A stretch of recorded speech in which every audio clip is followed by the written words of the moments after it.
శిరీష్ రెడ్డి గారు ఉన్నారు. ఎందుకు ఆ రోజు ఖండించలేదు? ఖండించడం వదిలే, శిరీష్ రెడ్డి గారు లో కూడా ఎట్టి పరిస్థితుల్లో జూన్ 1 నుంచి బంద్ అని చెప్పారా లేదా? అందరు ఇక్కడ తీయండి. అది అందరూ కూడా తెలిసిన విషయమే కదా 3 సెక్టార్లలో. దీన్ని మీరు నా మీదకు తోలి ఏదో మీరు తప్పించుకున్నారంటే అది కరెక్ట్ కాదు. భగవంతుడు ఉన్నాడు, అంతకంతా ఉంచి నా దేవుడు శ్రీ పవన్ కళ్యాణ్. ఆయన అంతా గమనిస్తాడు.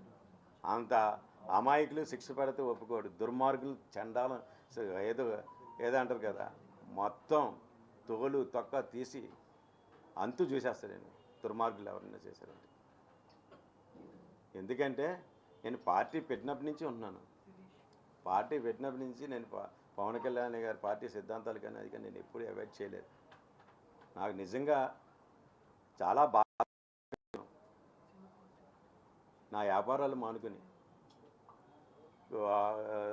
ఎక్కువ అసలు ఈ మధ్య చూడండి నా థియేటర్లు నాకు ఈ సినిమాలే చేయటం లేదు. నేను వ్యాపారం బాగోలేదు, సినిమాలు చేయటం లేదు. అయినా సరే సినిమాలు కూడా ఎలాగుంటున్నాయో మీరు పేయింగ్ కూడా లేవు చాలామంది. వాటికి నేను మామూలుగా ఉంటే మీరు నేనేదో మా పవన్ కళ్యాణ్ గారి భక్తుడిగా నేను ఆయన చేసి కార్యక్రమాలు అన్నీ కూడా సిద్ధాంతాలు కానీ జనాల్లో తీసుకెళ్ళి అన్నీ నేను నా అంతటా నేను మా జన సైనికులు వీర మహిళలు వీళ్ళంతా సహాయ సహకారంతో నేను వెళుతుంటే నన్ను నా రాజకీయ భవిష్యత్తు మీద మీరు ఈ విధంగా మీ జనసేన నేత అని పేరు చెప్పి మీరు ఈ విధంగా నన్ను బ్లేమ్ చేయడం ఎంతవరకు సమంజసం? మీరు ఇప్పటికీ కూడా పత్రిక ముఖంగా ఛాలెంజ్ చేసి చెప్తున్నాను, హరిహర వీరమ్మలు నేను బ్యాన్ చేయండి అని మీరు వీడియో ఉందని అంటున్నారు కాబట్టి అది నిజంగా నిరూపించండి.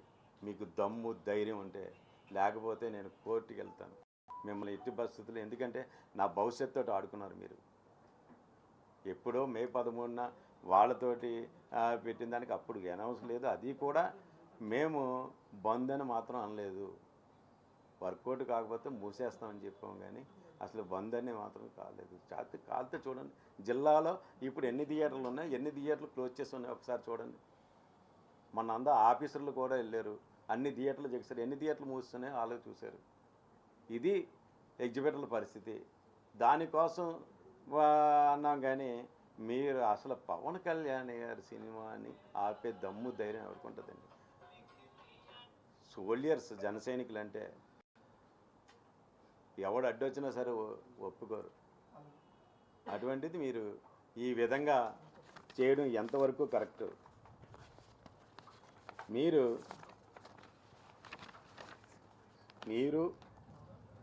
సురేష్ బాబు, మీ తమ్ముడు శిరీష్ రెడ్డి, సునీల్ మీరు చేస్తున్న అరాచకాలు అందరికీ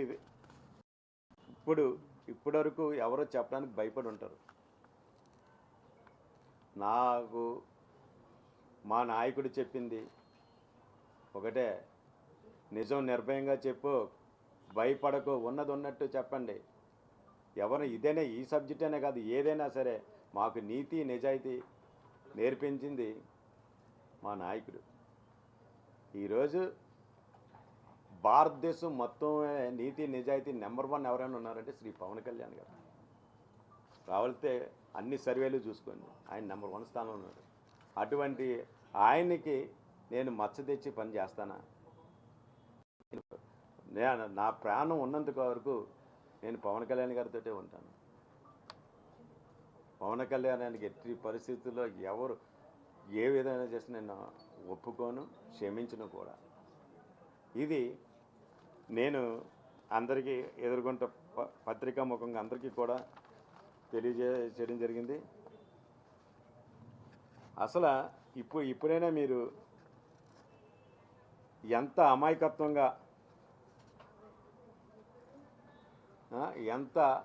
అమాయకత్వంగా ఏ విధంగా ప్రెస్ మీట్ పెట్టారు.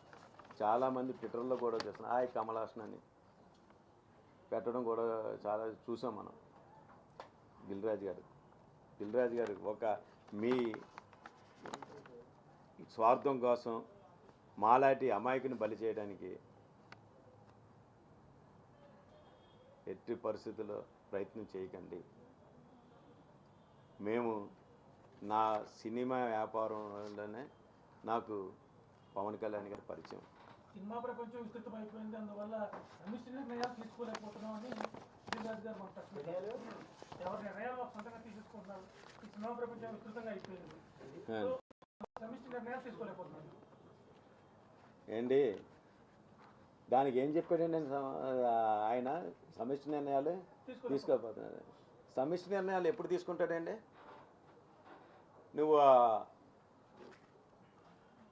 సునీల్ తోటి సురేష్ బాబు తోటి ముగ్గురు కలిసి సమిష్టి నిర్ణయాలు తీసుకుంటారా? అక్కడ సమిష్టి నిర్ణయమా అంటే ఏంటి? స్వార్థం కోసం సమిష్టి నిర్ణయమా? వాళ్ళు ముగ్గురు దానికి అప్పుడు సమిష్టిగా ఉంటారు. ఇది ఇండస్ట్రీ విషయం కదా. ఇండస్ట్రీ వచ్చేటప్పటికి స్వార్థం ఎందుకు అర్థం.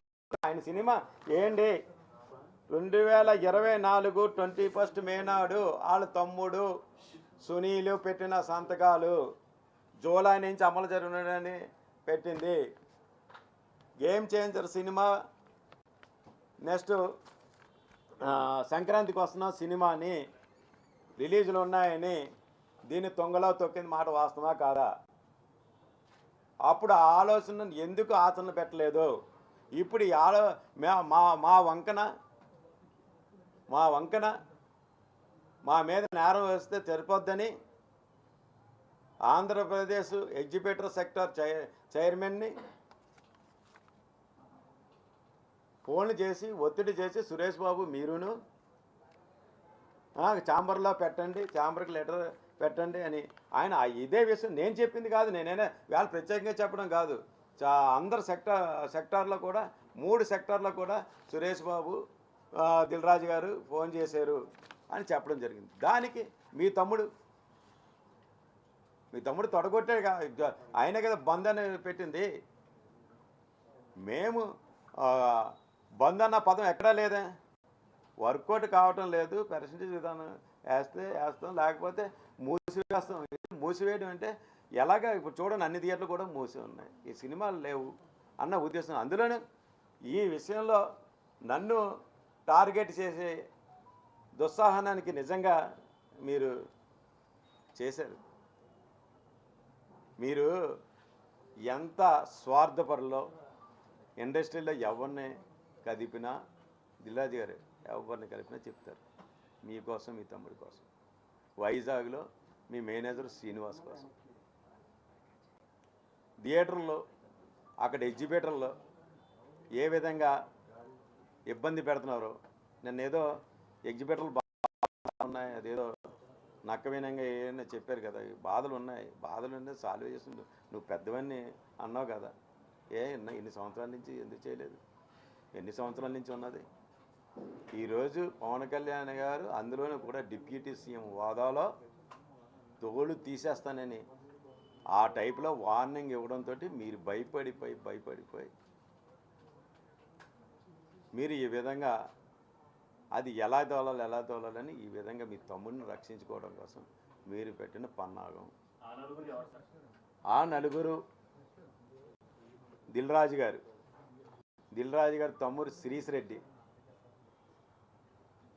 అండి, సురేష్ బాబు, సునీల్.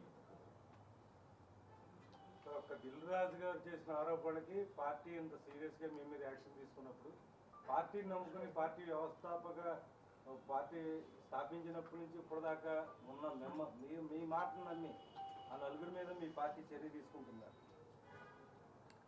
ఏంటి? పార్టీకి ఆ ఇండస్ట్రీకి సంబంధం లేదండి. గవర్నమెంట్ ఆల్రెడీ పవన్ కళ్యాణ్ గారు మొత్తం ఎవరు ఏంటి అన్నది ఆయనకి తెలుసు. తప్పు చేసినవన్నీ మాత్రం ఎట్టి పరిస్థితి వదలను.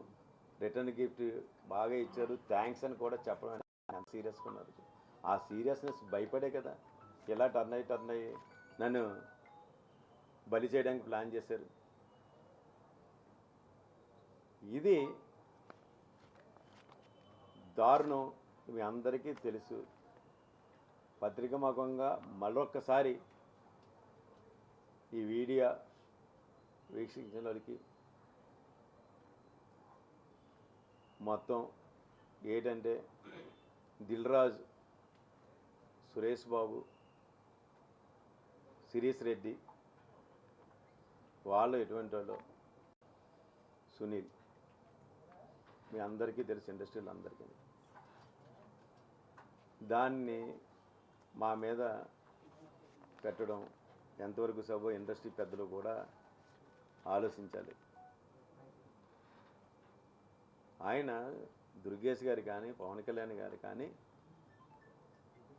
ఏం చెప్పారు, మీకేమైనా సమస్యలు ఉంటే అందరూ వచ్చి సమస్యలు చెప్పండి అని తెలియజేయమని ఆయన చెప్పారని చెప్పడం జరిగింది.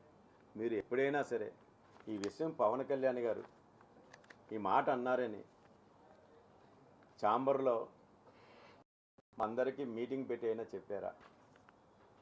మీ సమస్యలు అంటే తీసుకురమ్మన్నారు అని ఎప్పుడైనా చెప్పారా?